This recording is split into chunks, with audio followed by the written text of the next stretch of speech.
এখন বাজে 6:30 বন্ধুরা, সন্ধ্যা 6:30। আমি হাঁটতে বেরোলাম। তার আগে 1 ঘন্টা যোগা করে নিয়ে একটু বিশ্রাম করে সন্ধ্যা টন্ধা দিয়ে এখন আমি হাঁটতে বেরোলাম। আর দেখি মার একটা ওষুধও নেওয়ার আছে, পাই কিনা। আজ হলো যে রবিবার বিকালবেলা।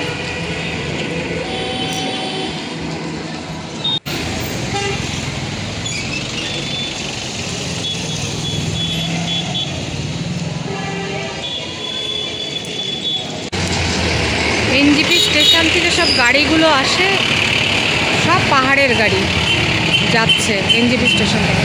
কিছু লোকাল গাড়ি আছে। রবিবার দেখে তাও একটু রাস্তাটা ফাঁকা আছে, নইলে খুবই প্রবলেম। মার ওষুধ আনতে আসলাম, তো লিখলো যে 18, 19, 20 এই যে বন্ধ থাকে। দেখা যাক, কালকে আবার আসতে হবে। চলে আসলাম মাঠে হাঁটবো দেখে। এই ধুলো ওড়ে সবাই ফুটবল খেলে দেখে না, আমি মাঠে আগে হাঁটতে আসতাম, এখন হাঁটতে আসি না এই ধুলো ওড়ার জন্য। যাই হোক, আমিও হাঁটা শুরু করলাম। মানে এত ধুলো ওঠে, সারাদিন ভোরবেলার থেকে এই মাঠটাতে ভিড় থাকে।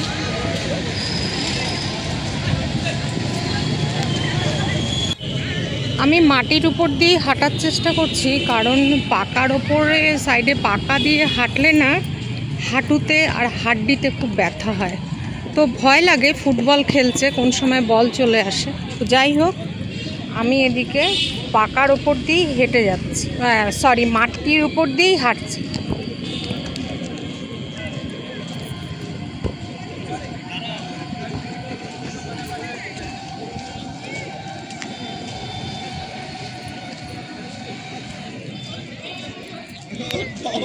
এখানে শরীরচর্চা করার অনেক কিছু আছে। আগে ভোরবেলা আসতাম এখানে শরীরচর্চা করার জন্য, এখন আসা হয় না।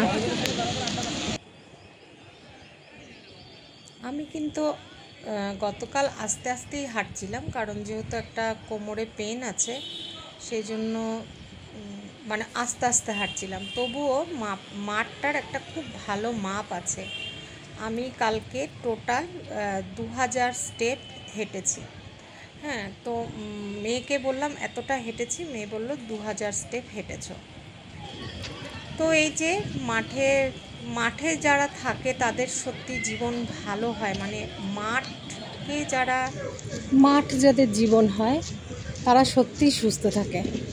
একটা সময় অনেক মাঠে এসেছি, আজকাল মাঠে আসা হয় না। এই দেখুন, মাঠ যাদের জীবন হয়, মাঠে খেলা, মাঠে সব কিছু, তারা সত্যিই সুস্থ থাকে।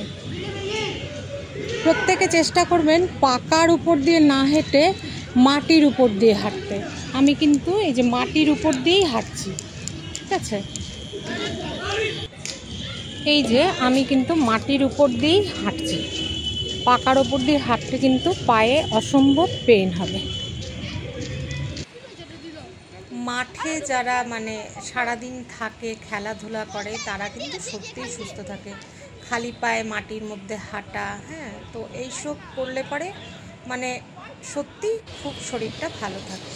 তারপরে আমার অনেকটা কালকে যোগা হয়ে গেছে, হাঁটা হয়ে গেছে। তারপরে ফেরার পথে ভাবলাম একটু ওষুধের দোকানে ঢুকি। আমি যেখানে ডাক্তার দেখাই সেই ওষুধের দোকানেই ঢুকলাম। ঢুকে প্রথমে ভাবলাম সুগারটা কী আছে দেখে নিই, একটু র্যান্ডাম টেস্ট করে নিলাম সুগারটা। তো সুগার র্যান্ডাম টেস্ট করে তো আমি খুব খুশি হয়ে গেলাম। হ্যাঁ, তো কারণ হচ্ছে সুগার একদম নর্মাল, মানে র্যান্ডাম টেস্টেই এত কম। কত আছে? 87 নর্মাল। তো আমি তো খুব খুশি হয়ে গেলাম। তাহলে ফাস্টিংয়ে তো খুবই কমই আসবে, বোঝাই গেল র্যান্ডামে এত যখন কম। তারপরে প্রেশারটাও চেক করে নিচ্ছি। আর আমার একটু শরীর খারাপ লাগলেই আমি এগুলো করে নিই।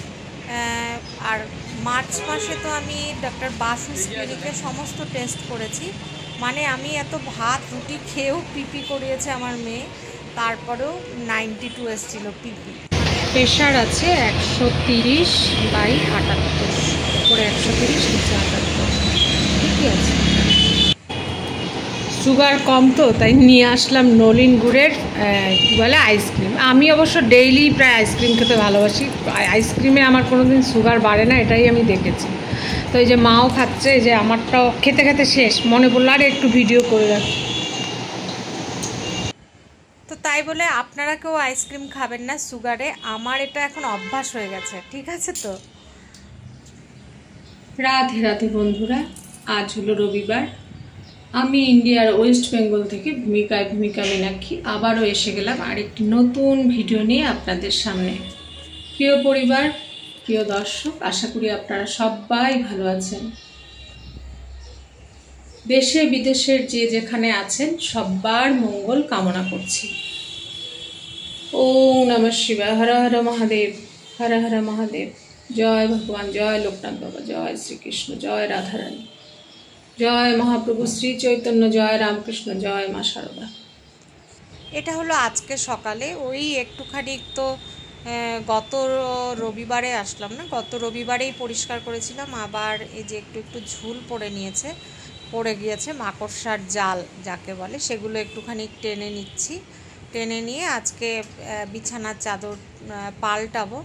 আবার আজকে সন্ধেবেলাও একটু মায়ের এক বান্ধবী আসার কথা, দেখা যাক কি হয়।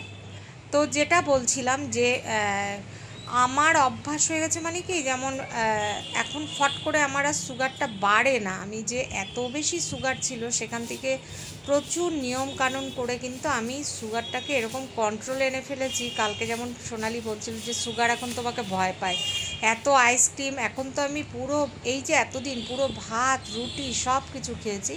যাই হোক, ঠাকুর করুক সুগারটা আমার যেন এরকমই থাকে। আমি যোগাসন করে কিন্তু সত্যিই সুস্থই থাকি, দীর্ঘদিন শীতের মধ্যে আমার করা হয়নি। আর তারপরে ওই যে জলের লিড তোলা এইটা দীর্ঘদিন 1 মাস হওয়াতে আমার এই ব্যথাটা হয়েছে। আর হয়েছে সেটা হচ্ছে কিডনিতে সিস্টের মধ্যে স্টোন। তো দেখা যাক, সেগুলোরও চিন্তা করছি। আবারও আমি যোগা আসন শুরু করেছি। হাঁটাটা অল্প অল্প আস্তে আস্তে হাঁটছি, এই কারণেই যাতে মানে আস্তে আস্তে মানে তারপরে স্পিড বাড়াবো। তাও কতখানি স্পিড বাড়াবো সেটাও একটু চিন্তা ভাবনা করেই বাড়াতে লাগবে। আর বন্ধুরা, যারা এতক্ষণ ধরে আমার ভিডিও দেখছেন কিন্তু সাবস্ক্রাইব করেননি, প্লিজ একটুখানি সাবস্ক্রাইব করে দেবেন। আপনাদের কমেন্ট পেলে পরে খুব ভালো লাগে। অনেকের কথা ভাবি, আমি অনেক দিন ধরে অরুণিমাকে দেখতে পাচ্ছি না, জীবন নদীর অরুণিমা, ওর কোনো খবরও পাই না। যদি কেউ খবর পেয়ে থাকেন তাহলে আমাকে একটু জানাবেন। ওকে আমি সার্চ করেও কেন পাচ্ছি না জানি না। ওর যেহেতু একটা কঠিন রোগ ছিল, সেই জন্য আমি একটু চিন্তাই করছি। যাই হোক, ঠাকুরের কাছে প্রার্থনা করি সবাই সুস্থ থাকেন, ভালো থাকেন, অরুণিমাও যেন সুস্থ থাকে, ভালো থাকে। এদিকে অনেক কাপড় কেচেছি, সেই কাপড়গুলো আমি এদিকে মেলে নিচ্ছিলাম। আর ওয়েদারটা আজকে ড্যাম ওয়েদারই, সেরকমভাবে রৌদ্র নেই। আর আমার মায়ের কথা কি বলবো, মা কি যে করছে এগুলো আমি নিজেই জানি না, আর ভালো লাগছে না এত চিন্তা করতে। আজকে ওয়েদারটা খুব একটা তেজ নেই, কিন্তু গরম আছে। আর এই যে জামা কাপড় কেচে নিলাম, অনেকগুলোই জামা কাপড় কেচেছি। আর এখানে দুটো পর্দা, একটার উপরে একটা, এই যে একটার উপরে একটা দিয়ে দিয়েছি শুকাক। খুব একটা তেজও নেই রৌদ্রুর। এদিকে না আমি মোবাইলটা এই স্ট্যান্ডের থেকে খুলতে গেছি, আর আমার দেখুন আঙ্গুল আটকে গেছে, অনেকক্ষণ লেগেছে। আমি চামড়াটা টেনে বার করতে পারছি না, কী ব্যথা যে লেগেছে। এরকমভাবেও অনেক সময় অনেক অ্যাক্সিডেন্ট হয়ে যায়। আমি খালি ভয় পাচ্ছিলাম চামড়াটা এখন টেনে ফেটে বেরিয়ে গেলে তখন কি অবস্থা হবে। এই দেখুন, এমনি মানে তাহলে অবস্থা শেষ, এই রক্ত বন্ধ হবে না। তো এরকম হঠাৎই আজকে আমার সাথে হলো, আগে কোনো দিন হয়নি। তাই আপনাদেরও একটু সাবধান করে দিলাম যে এরকম ছোটোখাটো অ্যাক্সিডেন্ট হতেই পারে, সেগুলোর থেকে খুব আমাদেরকে সাবধানে থাকতে হবে। আর এদিকে রান্না আজকে তেমন কিছু করিনি, ডিমের পোচ। আমিও আজকে লাঞ্চ করে, সকালে কফি খেয়েছি, তারপরে লাঞ্চ করেছি, 2টো ডিমের পোচ। ভেবেছিলাম ডিম খাবো না, কিন্তু খেয়েছি। আর ডালের মধ্যে সবজি সিদ্ধ খেয়েছি, স্যালাড খেয়েছি, আর অনেকটাই পরে একটা ছাঁচ খেয়েছি। তো মার সকাল থেকে চা, বিস্কুট, মুড়ি, কলা, তারপরে ভাত, ডাল, আবারও দুপুরে ডিমের পোচ, ডাল, ভাত সব খাওয়া হয়ে গেছে। আর বন্ধুরা, যদি ভিডিও ভালো লেগে থাকে লাইক করবেন, সাবস্ক্রাইব করবেন, কমেন্ট করবেন। আপনারা থাকলে সত্যি আমি থাকবো, আমার জন্য তো আর কেউ নেই। আর যেটা বলছিলাম সেটা হচ্ছে যে মার যে কি হয়েছে আমি জানি না, আরও 3 দিন যেন মানে খারাপের দিকে যাচ্ছে, একই কথা বারবার বলে যাচ্ছে, খালি নিজেরটুকুই এখন চিন্তা করে, আর অন্য কোনো কিছুর চিন্তা নেই। আমার যে এত শরীর খারাপ, মা সেগুলোও আর আমার কথা ভাবছেন না। আর সময় পেলেই ছোটো মেয়েকে ফোন, এছাড়া আর মার কোনো কাজ নেই।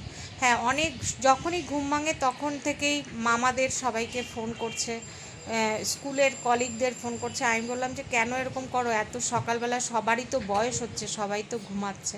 বলে যে আমি কি আমার দাদাদের ফোন করব না? আমি বললাম সবারই বয়স হচ্ছে, ঘুমাচ্ছে। তো যাই হোক, এরকমভাবেই চলছে।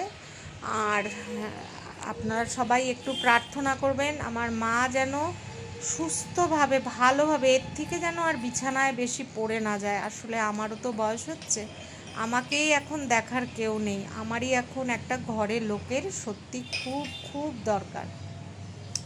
মানে আমি এত করছি সারাটা দিন, আমার মনে হয় যেন এত বিশ্রামের দরকার।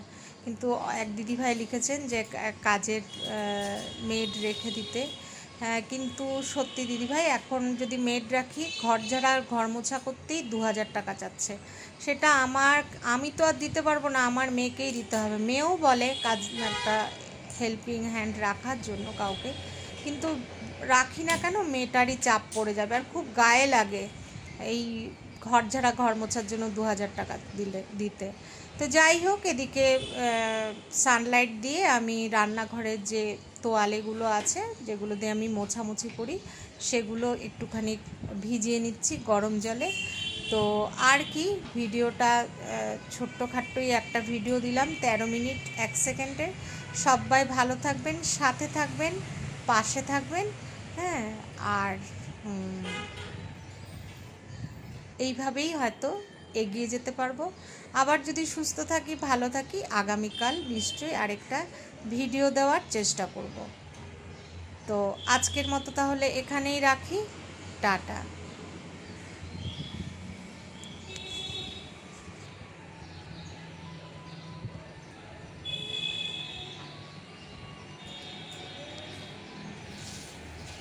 আবারও কথা বলছি টাটা বলে। এইভাবেই চলতে থাকুক আমাদের কর্ম, আমার জীবন।